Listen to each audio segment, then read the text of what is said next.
Perry Jeffries today came to tell us about Stop Renting Ohio, supporting Natasha Goody. What I learned from Perry today was more about how to obtain generational wealth. I'm really, really big on that. And the way that he laid it out to do it in small increments was big for me because I'm a big totality person. This evening was very insightful, very powerful in understanding how we look at finances currently, especially us in the Black community. So today I want to be and have and do, and I'm no longer going to wait for the money to come, but I'm going to put into action what it is that I would do if I had the money. His teaching was real practical. It was easy to understand. It wasn't anything that goes over your head or what. I never thought before that it was really going to be possible, but today he gave me hope with the information that he shared, and I'm so grateful.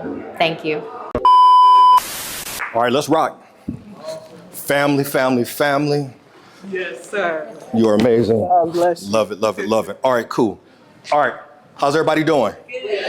I'm gonna need all the energy because I don't do these talks for free typically. I actually have to pay to talk at this one, so I'm gonna need all the energy today. Y'all feel me? Okay. All right, so before I get started, y'all, couple things here. I just want to acknowledge our guest, Goody. Yeah, do that. So you know a little backstory.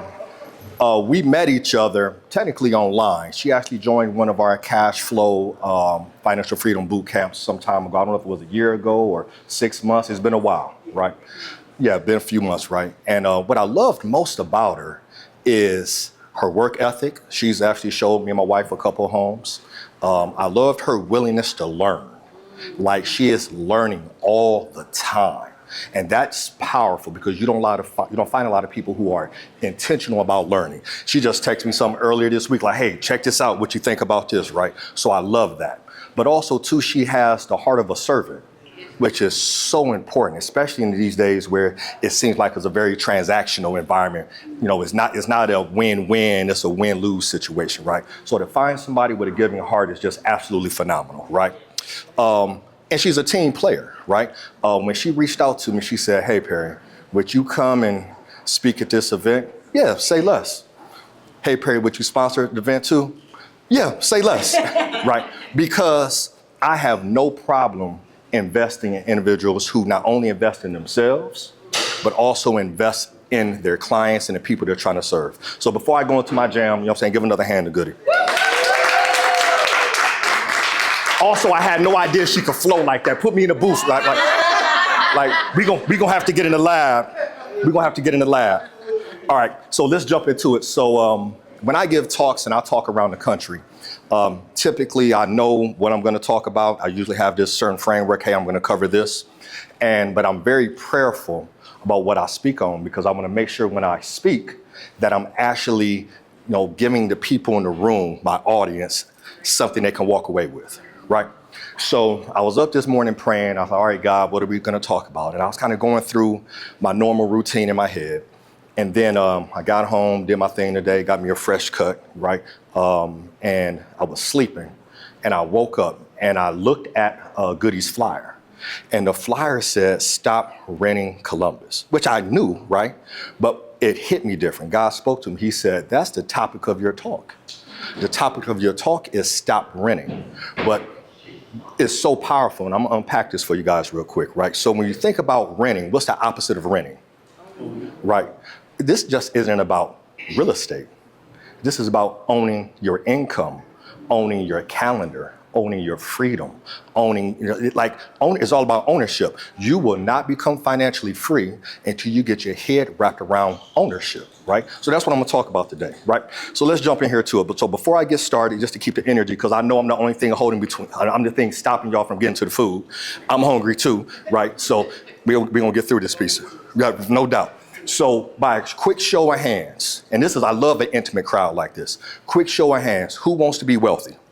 If your hand don't go up, you're gonna have to leave my talk because I don't rock with broke people. Okay, cool, put your hands down. All right, so next question I have for you. Who in here wants to create generational wealth? Raise your hand. I'm looking. Okay, I'm cool. Y'all in the back, y'all good in the back? I don't want to kick nobody out. Okay, cool, okay, sweet, okay, cool, put your hands down. All right, now here's the $1 million question. Who wants to give us their definition of wealth? Yep, happens every time. You want to shoot your shot? What you got, family?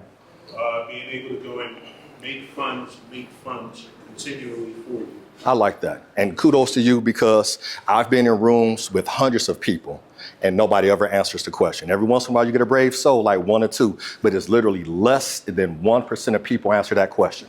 So let's have a teaching moment.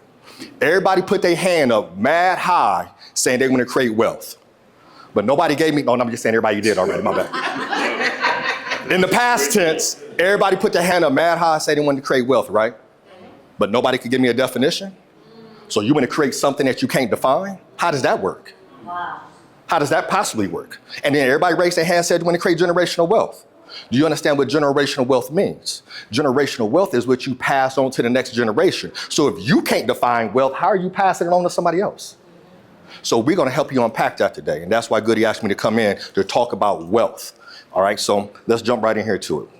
All right, got my notes here because it's a lot I like to cover and I will ramble. If you need to stop me at any time, be like, hey, P, you got 5 minutes. So let's start here. Who wants to know my definition of wealth? All right, sweet. Wealth is a system. And you got pen and paper, you got your phone, write it down, because I am going to give you something that you're going to be able to take and create some generational wealth with. Wealth is a system. And I was on ChatGPT today and I said, let's dive into this a little bit, right? What is the definition of a system? What ChatGPT gave me was, it's a repeatable way of doing something that consistently produces a desired result. That's a system, right?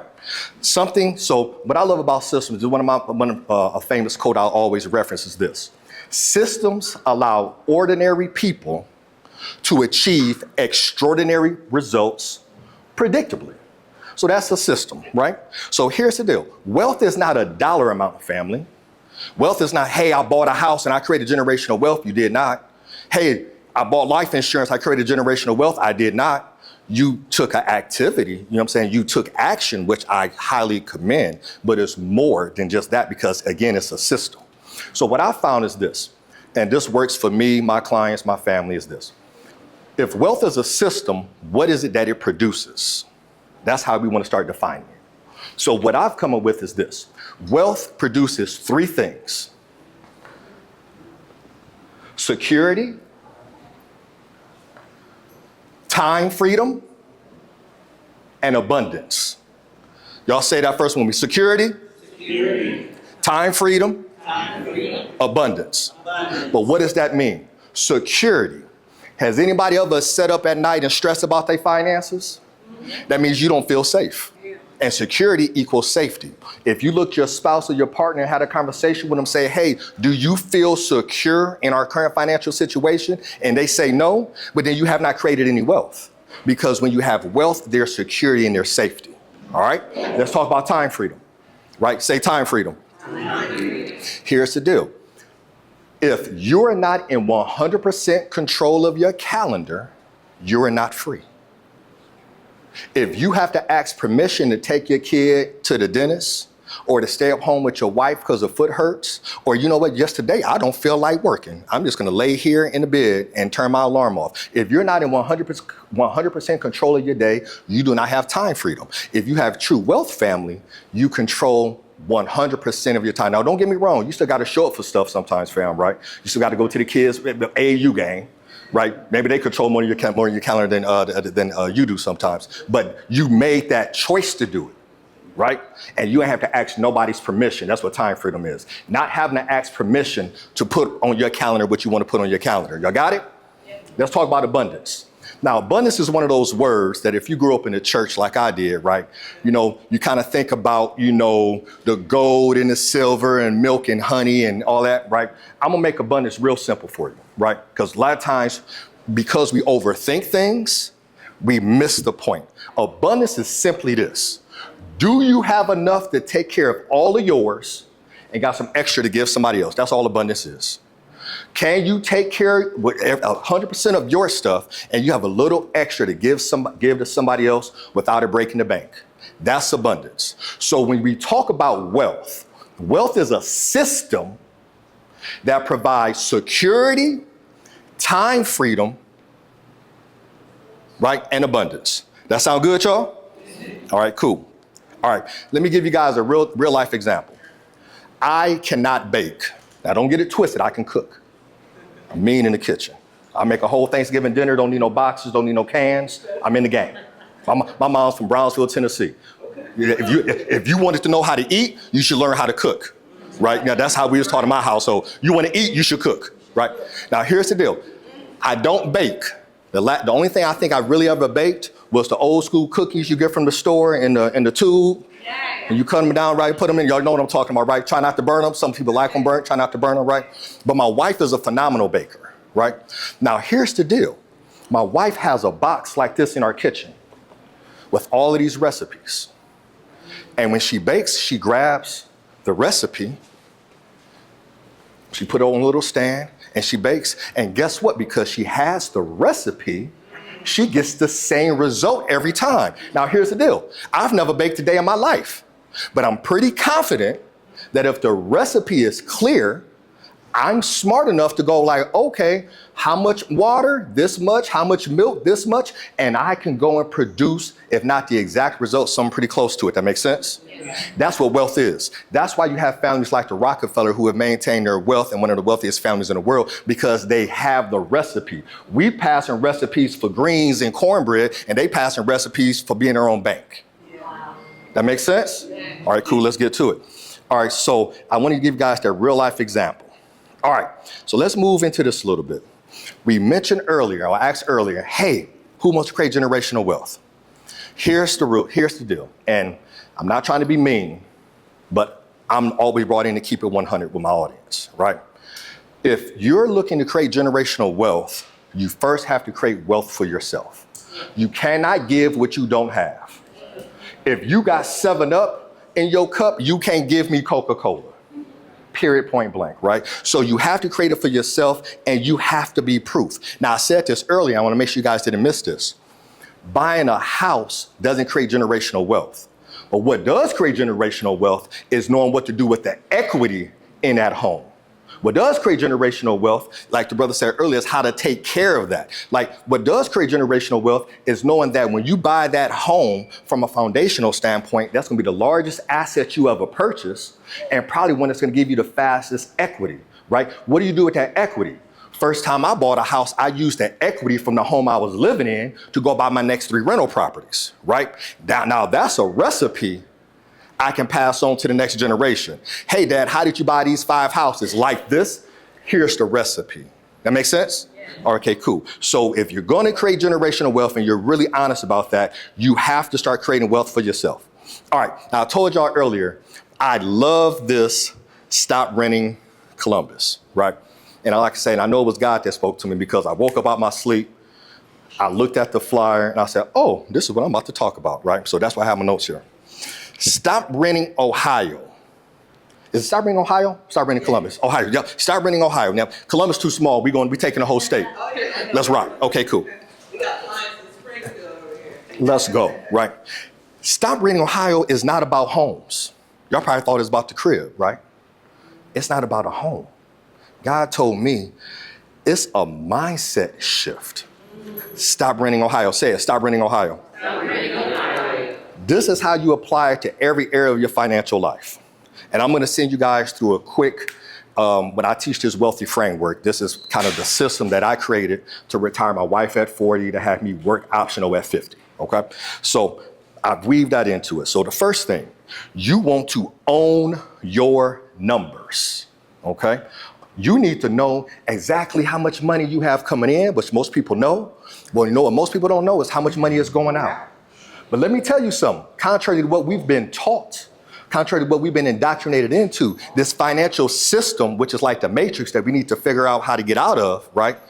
We've been taught that we got to have this huge nest egg to be able to retire, right? Everybody know that, like, man, go to school, get a job, put money in your 401k, one day, hopefully, prayerfully, you'll be able to retire, right? But guess what? I've been doing this over 20 years. It doesn't work.